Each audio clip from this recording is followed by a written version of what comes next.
안녕하세요. 잡시광입니다. 대만 섬 전체가 흔들렸습니다. 중국 본토까지 진동이 느껴질 정도였습니다. 삼성전자의 가장 강력한 경쟁자인 대만 TSMC에게 대형 악재가 발생했습니다. 대만 화롄현해역에서 규모 7.3의 강진이 발생하면서 세계 최대 파운드리 업체 TSMC가 직원들을 긴급 대피시켰습니다. 그런데 이런 강진이 대만, 일본 등 섬 주변으로 계속해서 이어질 것으로 전망되고 있어 심각한 상황으로 번지지 않을까 우려하고 있는데요.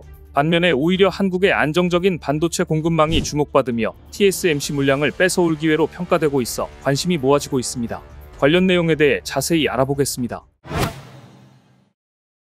4월 3일 오전 7시 58분 대만 화롄현해역에서 발생한 규모 7.3의 강진은 대만 동부 인구 35만의 도시 화롄에서 약 7km 떨어진 곳에서 일어났습니다. 대만은 지금 25년 만에 발생한 초대형 지진으로 엄청난 피해를 입었습니다. 건물이 무너졌으며 3일 기준 800여 명이 넘는 사람들이 부상을 당했고 사망자는 9명으로 알려졌지만 아직도 100여 명이 넘는 사람이 건물에 갇혀 있다고 알려져 있어 사상자가 더 늘어날 가능성이 큰 것으로 예상되고 있습니다. 게다가 앞으로 며칠간 진도 5에서 6에 달한 여진이 추가 발생할 가능성이 높기 때문에 대만 전역이 공포에 휩싸여 있습니다.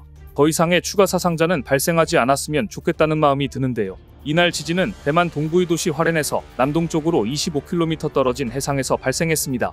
발생한 깊이는 15.5km였습니다. 강진 뒤 곧바로 규모 6.5의 여진까지 일어나 피해가 더 커졌습니다. 규모 7.4 강진의 직격탄을 입은 화롄 지역은 건물들이 맥없이 무너지거나 기울어지고 도로가 끊기는 등 도시 전체가 흡사 폭격을 맞은 전쟁터를 방불케 했습니다. 대만 현지 매체와 SNS 등에 따르면 산악지역에 사는 주민들은 지진 발생 순간 산 쪽에서 엄청난 규모의 먼지구름이 피어오르는 장면을 목격했다고 전했습니다. 땅이 순식간에 격렬하게 흔들리는 것을 체감한 주민들은 비명을 지르며 현장에서 탈출하느라 안간힘을 썼던 것으로 알려졌습니다. 진앙에서 가까운 8층짜리 태낭성 빌딩은 지진 직후 심하게 흔들리면서 기울어지기 시작했는데 처음에는 12에서 13도 정도 기울어지더니 건물 뿌리가 뽑힐 수준인 45도까지 기울어진 뒤 붕괴 직전에야 멈춰섰습니다. 이 건물은 가까스로 완전 붕괴는 피했으나 바로 옆에 있던 형 건물은 약 1초 뒤 자욱한 먼지를 일으키며 와르르 무너져 내렸습니다. 추가 여진이 발생한다면 곧바로 완전 붕괴도 될 수 있는 위태로운 상태입니다. 근처를 지나던 주민들은 겁에 질려 서둘러 자리를 떠났으며 인근 도로를 지나던 자동차 운전자들이 차에서 내려 혼비백산하며 도망치는 모습도 영상과 카메라에 포착됐습니다. 이곳은 관광객들이 많이 이용하는 야시장이 있어 유동인구가 많은 곳으로 알려져 있는데요. 건물이 무너지지 않고 버텨준 것만으로도 참사를 막은 기적이라고 볼 수 있는 상황입니다. 화롄의 베이빈 거리에 있는 1층 브런치 가게는 건물이 폭삭 내려앉으면서 형체를 알아볼 수 없을 정도가 됐는데요. 인근 고속도로와 터널에서는 산사태로 인해 도로 곳곳이 폐허가 됐습니다. 보도에 따르면 대만 동부를 가로지르는 수화 고속도로 일부 구간에서는 산사태로 암석들이 쏟아져 내리면서 트럭 운전자 1명이 숨지고 1명이 부상했습니다. 인근 타이루거 국립공원에서는 탐방로가 무너져 10여 명의 관광객이 고립돼 구조를 기다렸고 현재 이 공원에는 수백 명의 등산객과 직원이 머무는 것으로 알려졌습니다. 화롄과 멀지 않은 신베이시 역시 피해를 비껴가지 못했습니다. 신베이시에서는 일부 공장 창고가 붕괴됐고 안전우려로 도시철도 운항이 일부 중단되기도 했습니다. 이 지역에는 버타이밍 폭스콘 창업자가 소유한 것으로 알려진 고급 고층 빌딩의 지붕에 설치된 수영장의물이 지진의 충격으로 폭포수처럼 쏟아져 내렸다고 현지 매체들은 전했습니다. 대만 매체들은 이번 지진이 원자폭탄 32개를 한꺼번에 터뜨린 수준의 엄청난 위력을 지니고 있다고 분석했습니다. 영상에서 보시는 것처럼 지진으로 타이베이 101타워를 비추는 CCTV 화면이 크게 흔들리고 있습니다. 워낙 강한 지진이어서 로이터 통신은 화롄에서 일어난 지진이 타이베이에서도 강한 진동이 느껴졌다고 보도했습니다. 예상보다 심각한 대만의 상황은 SNS를 통해서도 확산되고 있습니다. 자동차 안에서도 흔들릴 정도입니다. 다리 위에서도 지진의 흔들림이 느껴집니다. 타이베이 스카이라인의 상징인 101타워를 비추는 CCTV 화면이 올라왔습니다. 지진으로 인해 카메라는 강하게 흔들렸고 나뭇잎들이 우수수 떨어집니다. 이번 지진은 지난 1999년 2,000명 넘게 숨진 9.21 대지진 이후 25년 만에 가장 강력한 지진이었습니다. 지진 직후 타이베이 지하철인 MRT는 1시간 넘게 운행이 중단됐고 대만 전역에서 전국 31만 7천 가구 이상이 정전을 겪었습니다. 복구 작업이 진행됐지만 여전히 9만 가구 이상이 정전을 겪고 있는 것으로 전해졌습니다. 대만 원자력안전위원회는 이날 대만 남단 핑둥에 있는 원전에서 저수위경보가 한때 울렸으나 다시 정상적으로 운영됐으며 전력망도 안정적인 상태라고 밝혔지만 불안은 가시지 않고 있습니다. 이번 대만 지진으로 대만 전역에서는 건물 붕괴와 교통중단이 발생했습니다. 특히 화롄 지역에서는 심각한 피해가 보고되었으며 가오슝 지하철은 전 노선 운행이 중단되어 안전점검이 이루어졌습니다. 중국 본토에서도 샤먼, 푸저우 등 여러 도시에서 진동이 감지되었고 중국 천연자원부는 쓰나미 경보를 발령하며 주민들에게 주의를 당부했습니다. 이러한 대규모 자연재해는 두 지역의 일상과 산업활동에 큰 영향을 미쳤습니다. 쓰나미 레벨 1경보 발령은 대만 해안과 주변 지역에 대한 심각한 쓰나미 위험을 경고합니다. 이 경보는 지진 발생 후 쓰나미가 발생할 수 있는 높은 가능성을 나타내며 대만과 인접 국가들은 즉각적인 대비 조치를 취했습니다. 주민 대피, 해안가 및 취약 지역의 안전점검, 그리고 긴급대응팀의 배치가 포함된 대응계획이 신속히 실행되었습니다. 이번 지진 피해의 가장 두려움에 떨고 있는 곳은 바로 TSMC인데요. 세계 최대 파운드리 업체 TSMC는 대만 화롄현 해역에서 발생한 강진으로 인해 일부 생산 라인에서 직원들을 대피시켰습니다. 이번 조치는 긴급 상황에 대한 초기 대응의 일환으로 회사 측은 현재까지의 피해 상황이나 생산에 미치는 영향에 대해 구체적인 정보를 제공하지 않았습니다. 이는 TSMC가 안전점검 및 필요한 조치를 취하는 동안 생산 라인의 작업 중단이 발생할 수 있음을 시사합니다. TSMC의 이러한 대응은 반도체 공급망에 중요한 영향을 미칠 가능성이 있으며 업계 전반에 걸친 주의와 대비가 요구되고 있습니다. TSMC는 올해 들어 설비 투자 규모를 종전 계획보다 크게 상향하면서 진행 중입니다. 그런데 이런 지진 사태가 계속해서 발생한다면 이 또한 계획에 큰 차질이 생길 수밖에 없을 텐데요. TSMC의 설비 투자 계획에는 2나노미터 양산을 위해 현재 건립 중인 대만 북부 신주과학단지 바오산 지역 20햅과 남부 가오슝 22햅, 서남부 자이언 타이바오 지역의 첨단 패키징 공장 2곳 등에 대한 투자가 포함됐습니다. 게다가 TSMC는 지난달 24일 일본 규슈 구마모토현에 제1공장 개소식을 가진 바 있습니다. 그런데 문제는 일본도 최근 들어 지진이 많이 발생한다는 것인데요. 특히 구마모토현은 지진이 자주 발생하기로 유명한 지역입니다. 계속해서 이런 지진 현상으로 인해 TSMC의 생산 차질은 반도체 공급망에 영향을 미칠 수 있으며 이는 TSMC의 고객사들에게도 영향을 줄 수 있습니다. 수급이 굉장히 중요한 반도체 공급에 있어서 이러한 문제는 치명적인 것이죠. 그런데 TSMC 못지않은 위협이 또 한 가지 있습니다. 지진으로 대만이 혼란한 틈을 타 중국이 침공을 개시할 가능성이 있다는 위기론이 제기되고 있기 때문입니다. 사실 최근 들어 중국은 물밑에서 상당한 군사적인 활동을 진행하고 있었습니다. 얼마 전 대만 언론들은 중국군이 대만 총통부 등 대만 주요 시설을 타격 훈련용 모의 표적물로 제작해 활용하고 있다고 보도했습니다. 지난 26일 SFX-EWSS라는 이름의 X 사용자는 오픈소스 인텔리전스 위성사진을 이용해 중국군 주요 합동 군사훈련장인 네이멍구 주리어 훈련기지에서 대만 총통부와 외교부 등이 있는 타이베이의 보아이 특구를 재현한 모의 표적물들이 포착됐다고 설명했는데요. 보아이 특구는 타이베이시 중정부의 총통부를 중심으로 대만 정부 주요 기관이 있는 비공식 행정구역을 말합니다. 대만은 이런 훈련 방식은 우리에게 경고의 신호이므로 철저한 대비태세를 갖출 것이라고 강조하기도 했는데요. 중국의 대만 포위 전략은 이미 오래전부터 시작됐습니다. 2022년 8월 2일 낸시 펠로시 미국 하원 의장의 대만 방문은 중국의 접근 방식을 180도 바꿔놨습니다. 펠로시의 대만 방문 이후 중국은 대만 해협에는 중간선이 없다고 선언했고 경계선을 넘나드는 인민의 반군의 군사작전은 중국 입장에서는 유노멀이 됐습니다. 중국군의 전략 변화를 명확하게 보여주는 게 시계열로 배열해본 움직임입니다. 대만 비영리 탐사보도 매체 보도자가 2022년 8월부터 1년 1개월간 중국 군용기의 항로 변화를 분석해보니 중국 군용기들은 아예 대만을 남쪽과 서쪽으로 에워싸고 있었고 최근에는 무인 정찰기들이 항적을 보니 대만을 360도로 둘러싸고 있었습니다. 중국 군용기와 무인 정찰기들의 움직임을 보니 지난 1년 동안 제집 드나들 듯하며 대만 전체를 정찰하고 있었다는 것을 보여줍니다. 이제 중군 군용기는 대만 해협의 중간선을 잠시 넘는 것이 아니라 아예 대만 측 중간선 영역에서 길게 정찰하고 있을 정도입니다. 1년 1개월간 대만을 교란한 중국 군용기 출격 횟수는 무려 2231회였습니다. 이런 맥락에서 지난 1월 중국이 대만 해협 중간선에 민간 항공기까지 띄우겠다는 건 이상해 보이지도 않습니다. 사실 이런 징후는 지금도 계속 나타나고 있습니다. 지난 2월 중국 어선이 대만 해안경비대 추격을 받다가 전복돼 2명이 사망한 사건이 있었습니다. 대만은 중국 어선이 금지수역에 진입했기 때문이라고 했지만 중국은 무슨 소리냐, 금지수역은 없다고 되레 큰 소리쳤습니다. 중국 본토와 거의 붙어있는 진먼다오 주변 해상을 중국 해안경비대가 관할할 테니까 왈가왈부 하지 말라고 대놓고 대만을 무시했던 겁니다. 그런데 이렇게 민감한 때에 대만 국방부 싱크탱크인 국방안전연구원의 수주인 연구원이 최근 외국 매체와의 인터뷰에서 미국 특수부대 그린베레가 대만 군훈련을 지원하고 있다고 말해 파문이 일고 있습니다. 수 연구원은 미국 특수부대 그린베레가 대만 육군 항공특전지휘부 산하 101 상륙정찰대대 하이룽 부대의 훈련을 지원하고 있다고 강조했는데요. 그린베레는 전세계 분쟁 지역에 투입돼 게릴라전과 비정규 전투 임무를 수행하는 특수전 전문 요원들로 구성됐습니다. 수 연구원은 이들 미군이 활동하는 지역은 대만 최전방 도서인 진먼, 마주, 펑우 지역과 대만 본섬의 북부 단수이강 하구 등 요충지라고 설명했습니다. 그는 자신의 주장에 대해 공개 정보를 취합한 것이며 특히 대만군의 단수이강 하구 배치는 중국군의 수중 침투에 대응하기 위한 것으로 분석했습니다. 이와 관련해 다른 한 관계자는 대만 육군이 특전부대의 단수이강 하구 주둔을 위한 정비에 들어갔으며 전시의 수도 타이베이 방어 임무와 적의 총통급습 작전에 대비하기 위한 교량 방어 준비에도 돌입했다고 말했습니다. 그러면서 연례 합동군사훈련에서 이 같은 배치 상황을 점검할 예정이라고 덧붙였습니다. 앞서 미 군사 전문 사이트 소프랩은 미 특수부대 요원들이 대만 정예부대가 주둔 중인 진먼다오와 다른 대만 부속섬에 파견될 예정이라고 보도한 바 있는데요. 다만 미군은 관련 보도가 사실과 다르다며 부인했습니다. 지난달 20일 청문회에서 존 아퀼리노 미 인도태평양 사령관은 진먼다오에 주둔 중인 미군 특수부대원은 없다.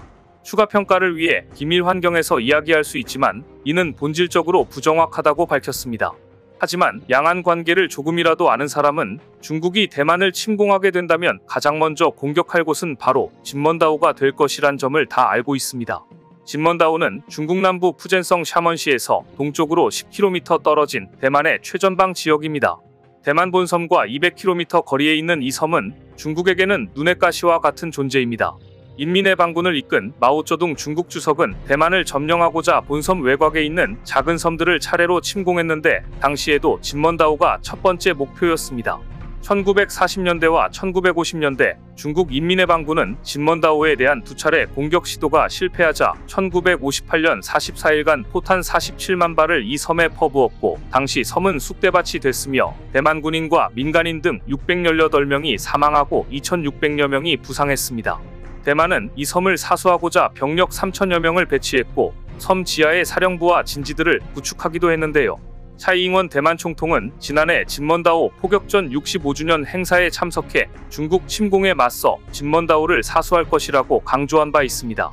하지만 중국 정부는 어선 침몰 사건을 빌미로 해경선을 동원해 진먼다오 해역에서 대만 민간 선박들을 대상으로 검문 검색을 하는 등 지금도 진먼다오 주변에서는 긴장이 사라지지 않고 있습니다. 그런데 주목할 점은 추거정 대만 국방부장이 얼마 전 미국 월스트리트저널과 인터뷰에서 미국과 대만 간 군사교류 사실을 인정하며 진먼다오에 미군의 주둔을 시사했다는 점입니다. 그때도 역시 미 국방부는 추 부장의 발언을 부인했습니다. 그런데 이번에 대만 국방부 싱크탱크인 국방안전연구원의 수주인 연구원이 미국의 특수부대인 그린베레가 대만군의 훈련을 돕고 있다며 자세한 위치까지 말했으니 정말 중국의 대만 공격이 임박한 것인가 관심이 집중될 수밖에 없는 건데요. 그런데 이런 예민한 시기에 대만에 엄청난 지진이 발생한 것입니다. 중국은 겉으로 위로를 표하며 구호품과 재난복구를 돕겠다고 나섰지만 대만은 이를 거절했습니다. 그도 그럴 것이 구호품 전달을 위장한 군함이 들어와서 군사작전으로 돌변할 수도 있으며 재난복구를 돕겠다며 군인들을 파견해 대만 내 군사시설을 파악할 수도 있기 때문입니다. 그런데 이번 대만 지진을 바라보는 중국의 시선에서도 양안 간의 불편한 분위기는 여지없이 읽히고 있습니다. 중국 관영 환95 영문판 글로벌타임스는 대만 언론을 인용해 대만 화롄 북부 공군기지가 상당한 피해를 입었다고 전했습니다. 최소 8대의 F-16 전투기가 파손됐고 지진으로 인해 공군기지와 전투기가 파손된 건 처음이라는 내용까지 신속하게 전해 겉으로 대만을 위로하면서 파손된 대만에 전투기가 있다는 사실을 신속히 보도해 대만의 동향을 살피는 듯한 행동을 보였기 때문입니다. 또한 중국의 여론도 심상치 않습니다. 대만을 위로하는 여론도 있는 반면 이번 지진 사태를 두고 희화하고 조롱하는 모습도 나오고 있습니다.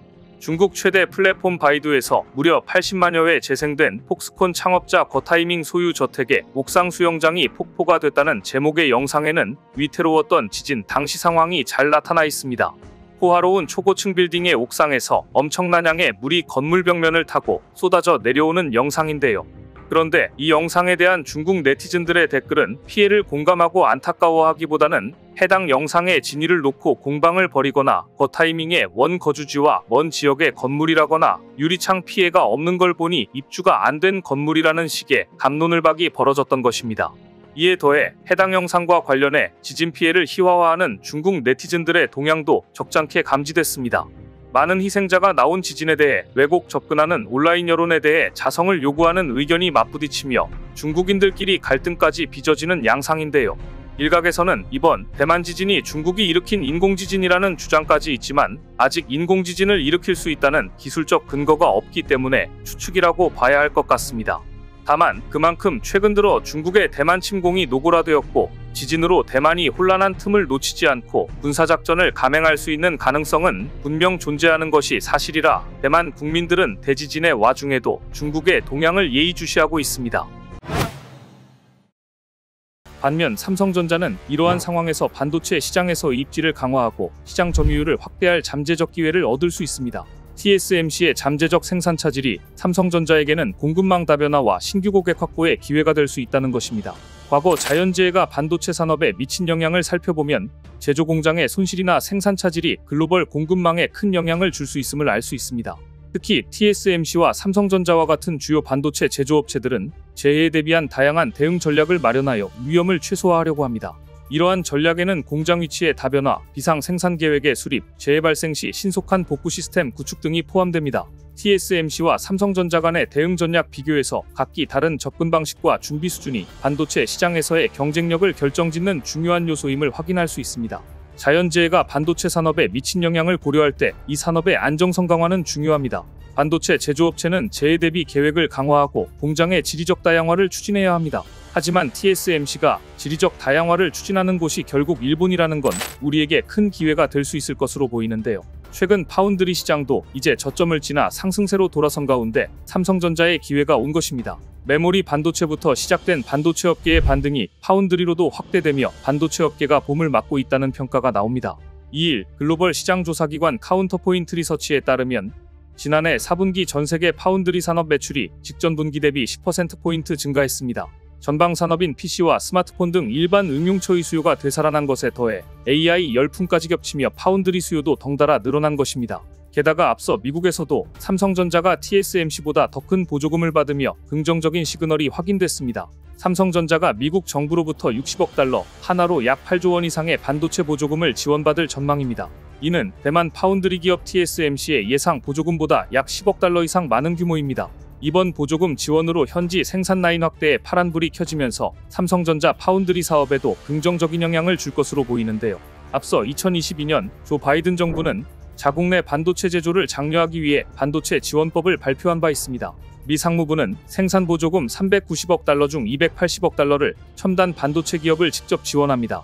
이번 보조금 지원으로 삼성전자의 미국 현지 사업들이 탄력을 받을 것으로 보입니다. 삼성전자는 현재 미국 텍사스주 테일러시에 170억 달러를 투입해 파운드리 팹을 건설하고 있습니다. 삼성전자는 이곳에서 최첨단 4나노미터 공정을 통해 5G, 고성능 컴퓨팅, AI 등에 들어가는 시스템 반도체를 생산할 계획입니다.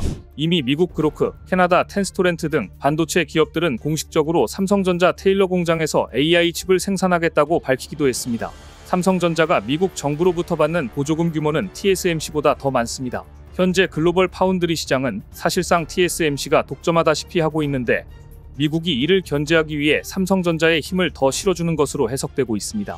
그런데 가장 큰 보조금을 받은 미국의 인텔은 파운드리 분야에서 계속해서 힘을 쓰지 못하고 있습니다. 최근 발표에 따르면 미국 반도체 기업 인텔의 지난해 파운드리 부문 매출은 크게 줄고 손실은 늘어난 것으로 나타났습니다. 대만 TSMC와 삼성전자가 점유율 1, 2위를 차지하고 있는 파운드리 시장에서 인텔은 삼성을 제치고 세계 2위를 목표로 세운 바 있습니다. 인텔은 이 발표한 보고서에 따르면 지난해 파운드리 부문 매출은 189억 달러, 영업손실은 70억 달러로 전년보다 매출은 26% 줄고 영업손실은 34% 급증했습니다. 인텔의 더 큰 문제는 95% 이상의 매출이 내부 물량에서 발생하는 것입니다. 외부에서 발생한 매출은 9억 달러밖에 되지 않는데요. 이렇듯 미국 정부에서 막대한 보조금으로 밀어주고 있지만 인텔의 파운드리 기술력과 그 성과는 암울합니다.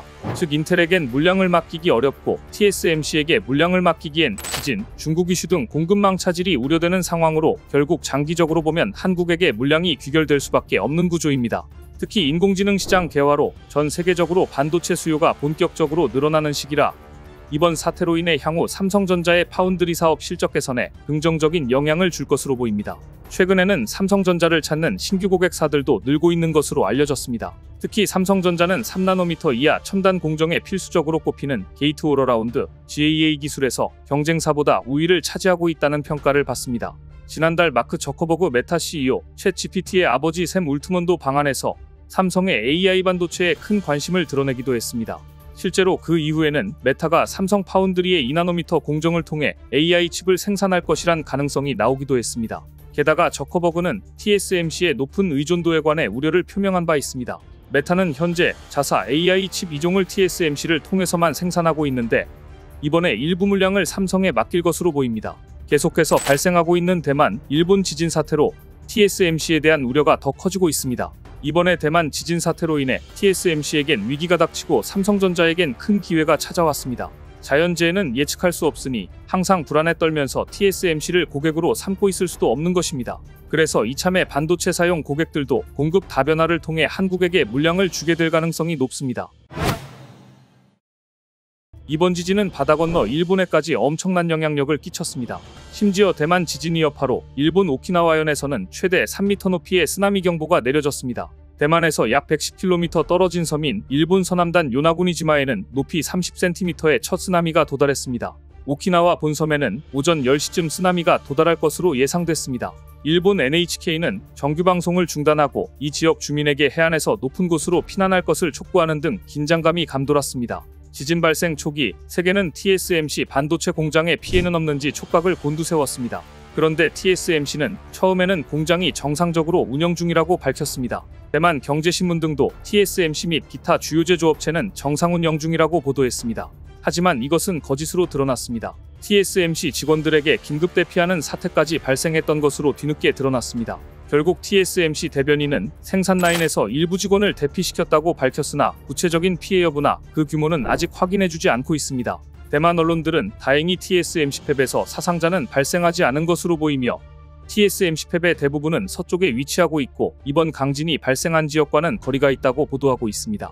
또 TSMC가 내진 설계를 적용한 설비를 사용하고 있어 큰 피해는 없을 것이라는 이야기도 나오고 있습니다. 다만 일각에서는 이번 강진의 여파로 대만 반도체 생산에 차질이 벌어질 수 있다는 시각도 있습니다. TSMC는 안전 가이드라인에 따른 대피라고 설명했으나 업계에서는 일부 TSMC 팹에서 직원들을 대피시키는 등 실제로 혼란한 모습이 보인 만큼 생산 차질이 벌어질 수 있을 가능성도 배제하지 않고 있습니다. 또 다른 파운드리 업체인 유나이티드 마이크로 일렉트로닉스의 경우 신주과학단지와 타이난에 있는 일부 공장의 가동을 멈추기도 했는데요.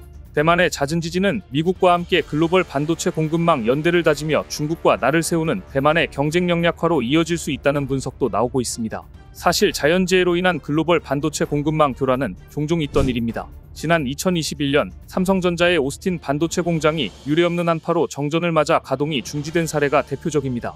당시 오스틴시의 전력업체 오스틴에너지는 겨울 한파로 인한 전력 공급에 어려움을 겪자 주요 기업들의 공장 가동을 중단할 것을 요청했고 그 결과 삼성전자 반도체 공장도 강제 셧다운되어 생산에 차질을 빚은 바 있는데요. 무려 4개월이나 공장이 멈추며 3천억 원의 손실을 냈습니다. 더구나 이번 대만 강진은 중국의 해일 경보까지 내려지게 할 만큼 강했습니다. 중국은 대만 지진 직후 해일 1급 경보를 발령했는데요. 이번 지진으로 중국 남부 푸젠성, 광둥성은 물론이고 저장성, 장수성, 상하이 등에서도 지진이 감지됐을 정도니 이번 지진이 얼마나 강했는지 알 수 있는 대목입니다.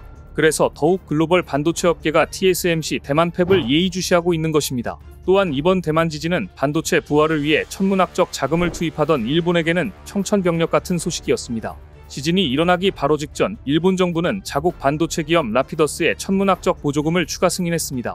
라피더스는 일본이 TSMC와 삼성전자를 추격할 수 있도록 지원해 반도체 강국의 위상을 되찾겠다는 포부를 가지고 출범시킨 반도체 회사로서 일본 정부가 보조금을 쏟아붓고 있는 곳인데요. 라피더스는 차세대 후공정 기술을 2020년대 후반까지 실용화해 양산 개시 이후에도 경쟁력을 유지하겠다는 계획입니다. 지금까지의 일본 정부 지원은 회로를 만드는 전 공정 위주였지만 후공정을 지원하는 것은 이번이 처음 있는 일이라 안팎의 주목을 받았습니다. 라피더스가 후공정에 집중하는 배경에는 AI 반도체 수요가 폭발적으로 성장하는 데에 있습니다. AI용 반도체는 연산, 기억 등의 기능이 요구되는데 여러 반도체를 하나의 기판에 담을 수 있다면 효율적으로 상호 연동할 수 있습니다. 반도체 업계에서는 필요한 기능을 담당하는 칩을 교체하는 것만으로 성능을 높일 수 있다고 보고 AI 반도체에 많은 투자를 하고 있는데요. 하지만 후공정 부문은 이미 TSMC와 삼성전자가 수십 년 동안 연마해왔기 때문에 라피더스의 성공 가능성에 대해 회의적인 시각이 많습니다. 그럼에도 일본이 이렇게 보조금을 주면서 이를 키우는 뒷배는 바로 TSMC 때문입니다. TSMC는 독자적인 후공정 기술로 미국 엔비디아의 AI 반도체 제조를 맡아 일본을 포함한 소재업체와 공동으로 기술을 개발하겠다는 계획을 갖고 있는데요. 하지만 부리고리에 위치한 대만에서 또다시 강진이 일어났고 엄청난 피해를 입었습니다. 심지어 대만 TSMC 공장까지 직원을 대피시켰을 정도이니 같은 부리고리, 일본에 짓는 공장에 대해 과연 지진으로부터 안전할지 일본에 대한 과감한 투자와 지원이 지속할지 불안해할 게 뻔합니다. 하지만 일본으로서는 대만과 한국에 빼앗긴 반도체 강국의 지위를 되찾기 위해서는 TSMC의 도움이 절실한 상황이라 일본은 더욱더 TSMC의 눈치를 보게 될 듯합니다. 지난 11일 일본 NHK는 새해 첫날 강력한 지진으로 엄청난 피해를 주었던 노토반도 지진의 영향으로 이시카와현 스즈시 와카야마초에서 약 4km에 걸쳐 지반이 솟아올랐고 높이 최대 2.2m의 절벽이 형성됐다고 보도해 충격을 안겼습니다. 일본 국토지리원 조사에 따르면 새로 형성된 절벽은 길이 약 4km 혹은 100-200m에 이릅니다. 또 와카야마초 중부지역에 이런 절벽이 생성되면서 논이 큰 계단처럼 변해 인근수로도 계단으로 막힌 것처럼 부서졌고 와카야마강의 물흐름이 집안 융기로 마치 댐을 쌓은 듯 중간에 막혀 노토반도 지진이 얼마나 강력한 지진이었는지 그 규모를 보여주고 있었습니다. 하지만 바닷속에서는 더 큰 변화가 있었습니다. 일본 교도통신은 노토반도 해저에서 단층이 어긋나 발생한 것으로 추정되는 단차를 수중카메라로 촬영했다고 보도했는데요. 수중카메라에 찍힌 모습은 더욱더 충격적이었습니다. 노토반도 주변의 해저 융기 가능성은 여러 차례 제기되었으나 정확하게 확인된 것은 이번이 처음이었습니다. 도쿄대학 대기해양연구소 연구팀은 노토반도 지진의 진원지인 이시카와현 스즈시와 와지마시 앞바다에서 단층 이동으로 인한 것으로 보이는 단층을 발견하고 수중카메라로 촬영했다고 밝혔습니다. 연구팀에 따르면 스즈시 스즈곳 북서쪽 해안에서 73m 깊이의 해저에서 북동쪽에서 남서쪽으로 20m 이상 뻗어있는 계단을 발견했는데요. 계단의 벽이나 붕괴된 물체의 파단면에 조류나 유기체가 부착되어 있지 않기 때문에 불과 몇 개월 이내에 형성된 것으로 추정됩니다. 즉 노토반도 대지진으로 해저에서도 엄청난 단층 이동이 있었다는 사실이 공식적으로 확인된 것입니다. 그런데 일본은 대체 무슨 생각인 걸까요? 이런 어마어마한 대지진이 강타했는데도 불구하고 그럼에도 원전재 가동을 포기하지 않고 있습니다. 지금 일본에서는 새해 첫날 강진이 덮쳤던 일본 노토반도에 있는 원자력 발전소 재가동 여부를 두고 논란이 일고 있는데요. 원전 재가동을 반대하는 측은 이 지역에 활성단층이 있고 그것이 이번 대지진으로 확인됐다. 게다가 이번 지진으로 변압기와 방사선량 모니터기 등 원전 내 일부 시설이 고장났다며 재가동을 반대하고 있습니다. 일본 NHK 방송 역시 23일 노토반도 중부 시카마치에 위치한 호쿠리쿠 전력 시카원전의 전력 공급 문제를 보도했습니다. 노토반도에 위치한 호쿠리쿠 전력 시카원전은 지진으로 손상된 변압기가 아직까지 수리되지 않고 있는 가운데 외부로부터 전기를 받을 수 없는 경우를 대비해 설치된 비상용 디젤 발전기 중 1호기 한 대가 지난 17일 시험 운전 중 자동 정지하는 등 새로운 문제마저 발생했습니다. NHK는 완전한 복구에는 반년 이상 걸릴 것이라고 전망했습니다. 노토반도 지진 당시 시카원전에서는 변압기 손상으로 약 2만 리터에 달하는 기름이 누출됐고 부지 내에도 땅이 융기하고 갈라지는 현상이 일어났습니다. 더구나 사태 초기 기름 누출량을 축소 발표하는 등 원전의 비상사태 대응에도 문제가 드러났습니다. 심지어 원전 주변 지역에 설치된 방사선량 모니터링 장치가 통신 두절로 인해 최대 18개소에서 작동하지 않는 일도 있었습니다. 지난해 3월 일본 원자력규제위원회는 원전 부지 및 단층은 활성단층이 아니다라는 호쿠리쿠 전력의 주장을 인정해 원전 재가동을 논의했습니다. 이 같은 방향 전환은 2021년 출범한 기시다 후미오 내각이 2011년 후쿠시마 원전 사고 후 세워진 기존 원전 정책 방향을 뒤집고 원전 재가동에 적극적으로 나선 것과 무관하지 않습니다. 기시다 내각의 원전 재가동 정책에 힘입어 호쿠리쿠 전력은 2026년 1월 재가동을 목표로 준비 작업에 들어갔습니다. 올해 노토반도 대지진이 발생하기 불과 한 달 전인 지난해 11월 29일에는 일본 재계단체인 게이단넨의 도쿠라 마사카즈 회장이 직접 시카원전을 시찰하고 한시라도 빨리 재가동을 해야 한다고 주장하기도 했습니다. 하지만 올해 1월 1일 노토반 도대 지진이 발생했고 200명이 넘는 사망자가 발생하는 등 막대한 피해가 발생하자 과연 이렇게 위험한 지역에 있는 원전을 재가동해도 되는지 다시 논란이 되고 있는 것인데요. 심지어 일본 내 전문가들조차 노토반도 인근에서 또다시 쓰나미를 동반한 강진이 발생할 수 있다는 우려 섞인 전망이 나오고 있습니다. 도다신지 도호쿠대 지질학과 교수와 사타케겐지 도쿄대 지진연구소 교수는 노토반도 지진의 진원 근처에 움직임이 거의 없는 단층과 변형이 쌓인 단층이 있다며 만일 이 지역에서 큰 규모의 지진이 발생하면 니가타현 해안에서 3m 정도의 쓰나미가 발생할 수 있다며 경고하고 있는 상황입니다. 노토반도 대지진 이상은이 여전한데 그래도 무슨 증거가 더 필요하다는 것인지 다른 지역도 아니고 이 지역에 원전을 재가동하려는 일본을 도저히 이해할 수가 없습니다. 그런데 일본이 지진으로 고민에 쌓인 것은 대만의 반도체 기업 TSMC입니다. 대만은 최근에도 규모 6.7의 강진이 발생해 한 명이 부상하고 건설 중이던 교각 일부가 무너지는 사건이 있었습니다. 당시 TSMC의 일부 공장 라인도 중단됐습니다. 이처럼 지진이 자주 일어나는 대만을 떠나 일본에 공장을 지었지만 일본 역시 지진 다발 지역이라 과연 TSMC가 일본이 주는 보조금에 눈이 멀어 이런 지진 다발 지역에 반도체 공장을 지은 것이 잘할 일인가 지금도 여전히 우려를 낳고 있는데요.